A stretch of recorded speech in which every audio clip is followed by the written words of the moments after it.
네, 나경철 뉴스캐스터와 함께합니다. 어서 오세요. 안녕하십니까. 첫 번째 이슈는요.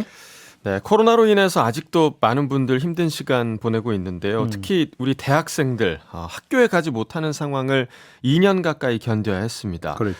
얼마 전에 제가 어떤 학생을 만나보니까 올해 대학교 3학년이 됐는데 이번 학기가 대면 수업이 처음이라서 이제서야 학교 건물 위치를 익히고 있다. 아, 20학번이군요. 네.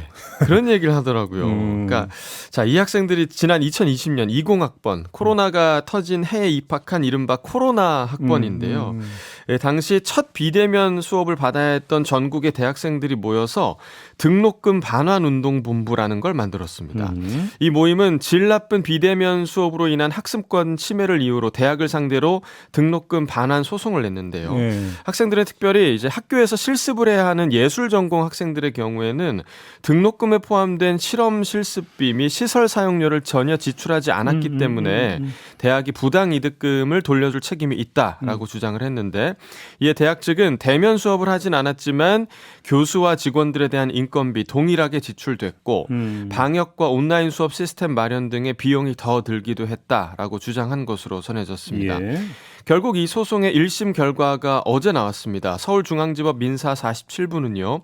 이 소송에 대해서 원고 패소 판결, 즉 학교의 손을 들어줬습니다. 예. 학생들이 제출한 증거만으로는 학교 쪽의 법적 책임을 지우기 어렵다라는 게 그 이유였는데요. 재판부는 결론적으로 이 비대면 수업에 대해서 학생들의 학습권을 보장하면서 학생들과 국민의 생명권 또 건강권을 보장하기 위한 최선의 조치이자 불가피한 조치였다라고 본 거죠. 뭐 이런 판결이 나오긴 했지만 사실 그 비대면 수업을 진행하는 게 아주 비효율적인 특수한 학과들이 분명 존재하거든요. 그렇죠. 예. 물론 뭐 코로나 상황으로 불가피한 측면이 있긴 했지만 대학 등록금이 이게 한두 푼이 아니잖아요. 대면 수업과 동일한 등록금을 내고 조금 부실한 수업을 받았던 학생들의 억울함도 조금 더 고려했으면 어땠을까 하는 그런 아쉬움이 특히 남았습니다. 뭐 예체능계 같은 경우는 실기 위주로 그러니까 수업이 진행이 되는 그렇죠. 경우가 네. 많은데 이게 지금 뭐 그 막혀버렸는데. 맞습니다.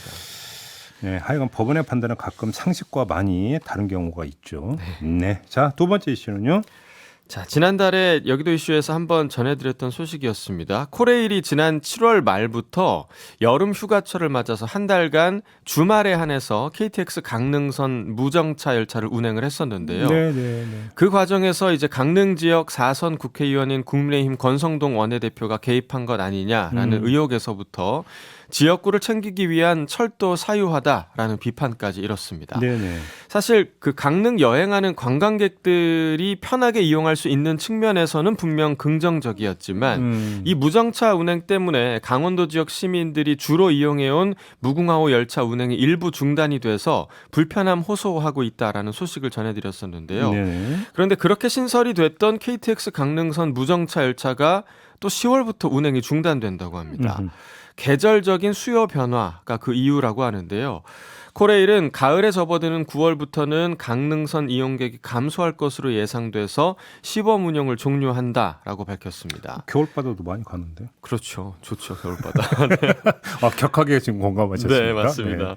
이용 실적을 이제 종합적으로 분석한 뒤에 내년 그 여름에 재시행을 할지 재검토하겠다라고 밝혔는데요. 이 코레일의 이번 무정차 열차 운행 중단을 놓고 이 정치권에서 논란이 계속되니까 시범 운행의 명목으로 종료한 거 아니냐 이런 지적도 나오고 있습니다. 네. 공공을 위한 대중교통인데 이게 이제 누군가의 입김에 의해서 좌우되는 것처럼 비추어지는 모습 결코 좀 바람직하지 않아 보이고요. 이게 사실 없어졌던 게 말이 무궁화호지 이걸 이용하던 지역 주민들은 수도권으로 치면 지하철과 다를 바가 없거든요. 그렇죠. 그러니까 멀쩡히 이용하던 열차가 계절마다 노선이 없어졌다가 또 생긴다고 하면 그 불편함 정말 이루 말할 수 없을 것 같습니다. 네. 피해를 보는 지역민들이 있다면 조금 더 신중한 검토가 필요하겠고 더불어서 좀 현실적인 대안이 함께 마련돼야 한다는 점 코레일에서도 다시 한번 좀 생각해봤으면 좋겠습니다. 뭐 그게 뭐 이래서 이제 무궁화호 편성과 아무 상관없이 뭐 늘렸다 줄였다 한다면 뭐 그거에 대해서 굳이 뭐 시비 붙을 생각은 없는데. 그렇죠. 네. 문제는 이게 무궁화호 편성하고 연동이 되어 있기 맞습니다. 때문에 문제 아니겠습니까? 네. 기본은 일단 깔고 가야 되는 거죠. 그렇죠. 예, 이게 원칙이죠, 사실. 네. 네. 자, 마지막 이슈는요. 자, 서울시 택시 요금이 한 차례 더 오를 전망입니다. 서울시가 심야 승차난 해소를 위한 택시 요금 조정 계획 의견 청취안을 서울시 의회에 제출했는데요. 서울 중형 택시 기본요금 현재 3,800원인데 이 계획안에 따르면 내년 2월부터는 1,000원 오른 4,800원이 될 것으로 보입니다. 네. 기본 거리도 현재 2km에서 1.6km로 줄고요. 또 거리요금 기준도 132m당 100원에서 131m당 100원으로 또 시간요금은 31초당 100원에서 30초당 100원으로 조정을 합니다. 네. 미터기가 지금보다 빨리 올라가는 거다라고 생각을 하시면 되겠고요. 말이 더 빨리 달리겠군요. 네, 맞습니다. 네. 12월 연말부터는요. 심야 할증 요금에도 변화가 있을 예정인데요. 지금 심야 할증 시간이 자정부터 새벽 4시까지인데 밤 10시부터 새벽 4시까지로 2시간 확대될 계획이고요. 심야 할증률도 시간에 따라서 조금씩 달라질 것으로 보입니다. 네.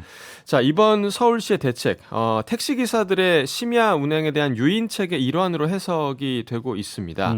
결국 모든 게 이제 수익의 문제로 기결이 되겠지만 구조적인 문제도 여전하거든요. 네. 이 산업금 제도가 지난 2020년에 폐지가 되긴 했지만 여전히 그 택시업계에서는 공공연하게 이른바 변종 산업금이 존재하는 등 택시기사님들을 힘들게 하는 문제들이 있다라는 보도도 최근 있었는데 이 요금 인상과 더불어서 이러한 택시업계 관행적 문제에 대해서도 조금 더 들여다보는 계기가 됐으면 좋겠습니다. 아니 요금 인상을 해가지고 택시 기사분들에게 그 돌아가지 않으면 이게 뭐가 달라지겠습니까? 그렇습니다. 달라지는 것도 아무것도 없는데요. 네. 이걸 업체에서 더 가져가는 게 좀 문제가 되는 것 같습니다. 그렇죠. 네. 챗바퀴에서 뛰면 챗바퀴님이 진짜 안 오르는 건 내 월급만일세라고 이렇게 공감합니다. 의견 보내주셨고 부르주아님은 요즘 택시 잡는 게 힘드네요라고 하셨는데 아니 부르주아님이 에쿠스 타고 다니셔야지 왜 택시를 나오시냐. 부르주아신데요. 그러니까 그렇죠. 네.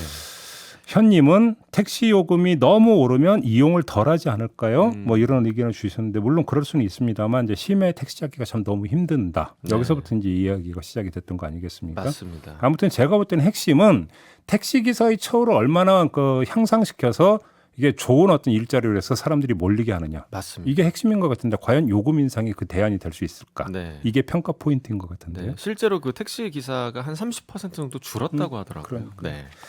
알겠습니다. 여기도 이렇게 마무리하죠. 나경철 캐스터와 함께했습니다. 고맙습니다. 네, 고맙습니다.